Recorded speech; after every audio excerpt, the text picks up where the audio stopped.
ఒకసారి నాటితే దీర్ఘకాలం పాటు దిగుబడినిస్తాయనే ఉద్దేశంతో పండ్ల తోటలు సాగు చేస్తుంటారు. ముఖ్యంగా చీనీ, నిమ్మ తోటలు ఉభయ తెలుగు రాష్ట్రాల్లో అధిక విస్తీర్ణంలో నల్గొండ, నెల్లూరు, కడప జిల్లాల్లో సాగులో ఉన్నాయి. 30 ఏళ్ల పాటు ఫలసాయాన్నిచ్చి రైతుకు అండగా ఉండాల్సిన తోటలు 10 ఏళ్లకే అర్ధాంతరంగా క్షీణించిపోతున్నాయి. ఇందుకు వేరుకుళ్ళు తెగులు ప్రధాన కారణంగా కనిపిస్తోంది.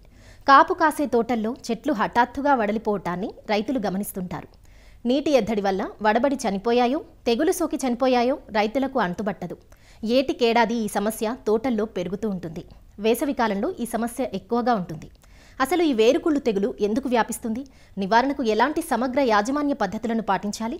ప్రొఫెసర్ జయశంకర్ తెలంగాణ రాష్ట్ర వ్యవసాయ విశ్వవిద్యాలయం, వనపర్తి జిల్లా, మదనాపురం కృషి విజ్ఞాన కేంద్రం ఉద్యాన శాస్త్రవేత్త డాక్టర్ సురేష్ కుమార్ నుంచి తెలుసుకుందాం.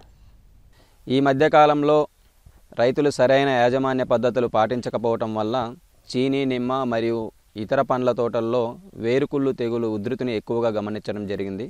వేరుకుళ్ళు తెగులు సోకిన చెట్లను మనం గమనించినట్లయితే చెట్టు యొక్క వేరు ప్రాంతంలో అనగా చెట్టు నాటిన భూమి ప్రాంతంలో తేమ ఉన్నప్పటికీ కూడా చెట్లు వాడిపోయి బెరుకుగా కనపడుతుంటాయి, వాడిపోయినట్లుగా అనిపిస్తుంటాయి. మనము చెట్టు వేరును గమనించినట్లయితే గిన వేరు మీద ఉన్న బెరడంతా కూడా కుళ్ళిపోయి ఉంటుంది. మనం కొద్దిగా గట్టిగా గుంజినట్లయితే గిన చెట్టు వేరు మీద ఉన్న పీచంతా కూడా లేచి వస్తుంది.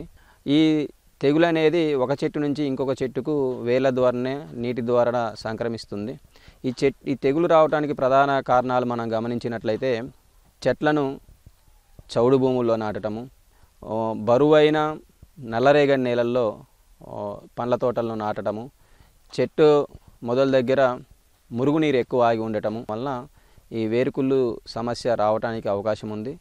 వేరుకుళ్ళు సోకిన వెంటనే యాజమాన్యం ఏం చేయాలంటే 20 లీటర్ల నీటికి 40 గ్రాముల కార్బండిజం మ్యాంకోజెబ్ మిశ్రమం లేదా 40 గ్రాముల మెటలాక్సిల్ మ్యాంకోజెబ్ మిశ్రమం లేదా 40 గ్రాముల క్లోరోథాలోనిల్ను కలిపి వారం రోజుల వ్యవధిలో మార్చి చెట్టు రికవర్ అయ్యేంత వరకు మనం చెట్టు మొదలతో సహా చెట్టు వేరు ప్రాంతం అంతా కూడా ఈ మందు ద్రావణాన్ని పోస్తూ ఉండాలి.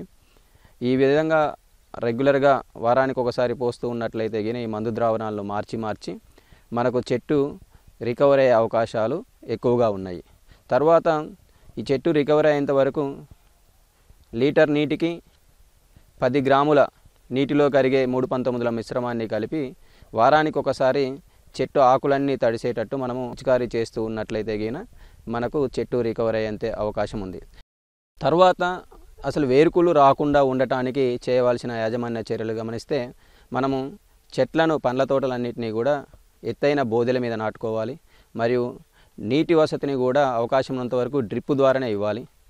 ఒకవేళ డ్రిప్ అవకాశం లేక ఎత్తైన బోదెలు చేసుకున్నట్లయితే గిన రైతు సోదరులు చెట్టు చుట్టూ డబల్ రింగ్ పద్ధతిలో అనగా చెట్టుకు మొదలకు 1.5 ఫీట్ల దూరంలో ఒక రింగు మరియు చెట్టు చివరాకులు ఉండే దగ్గర ఒక రింగు, ఈ 2 రింగుల మధ్యలో మనం నీళ్లు కట్టుకొని డబల్ రింగ్ పద్ధతిలో నీళ్లు కట్టుకోవాలి. ఈ విధంగా రింగు చేయటం వలన మొదలకు నీళ్లు తాకవు కాబట్టి వేరుకుళ్ళు తెగులు రాకుండా ఉండే అవకాశం ఉంటుంది. రెండోది వచ్చి మనం పంట మొదటిగా అంటే తోట నాటుకునేటప్పుడు ముందుగానే చౌడు నేలల్లో కానీ బలమైన నల్లరేగడి నేలల్లో కానీ రాతి నేలల్లో కానీ పండ్ల తోటలు ముఖ్యంగా చీనీ, నిమ్మ తోటలను నాటుకోవద్దు. చెట్లు చిన్న వయసులో ఉన్నప్పుడు అంతర పంటలుగా జీలుగా, జనుము వంటి పంటలను వేసుకొని వాటిని అవి పూతకొచ్చిన సమయంలో భూమిలో కలయి తిప్పుకున్నట్లయితే గిన భూమిలో సేంద్రియ పదార్థం పెరగటం వలన కూడా మనకు వేరుకుళ్ళు తగ్గుతుంది.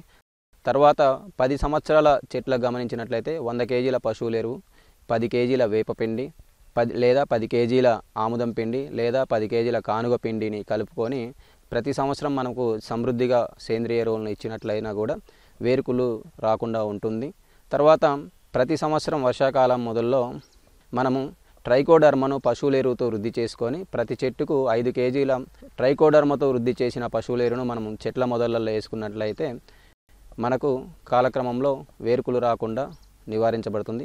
ఈ పశువుల ఎరువును ట్రైకోడర్మా వృద్ధి చేసుకోవాలంటే 100 కేజీల పశువుల ఎరువుకు 10 కేజీల వేపపిండి, 2 కేజీల ట్రైకోడర్మా చొప్పున చల్లుకొని అదంతా కూడా కలయి తిప్పుకోవాలి.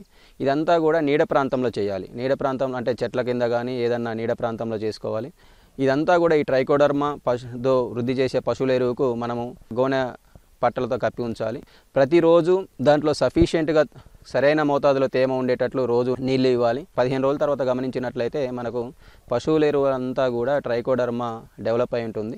ఈ డెవలప్ అయిన ట్రైకోడర్మా ఎరువును మనం ప్రతి చెట్టుకు 5 కేజీల చొప్పున వేసుకున్నట్లయితే గిన మనకు వేరుకుళ్ళు కలగజేసే శిలీంధ్రాలు అనే రైజోక్టోనియా ఇటువంటి వాటిని ట్రైకోడర్మా నివారిస్తుంది. తద్వారా మనకు వేరుకుళ్ళు రాకుండా మన పొలాన్ని యాజమాన్యం చేయవచ్చు.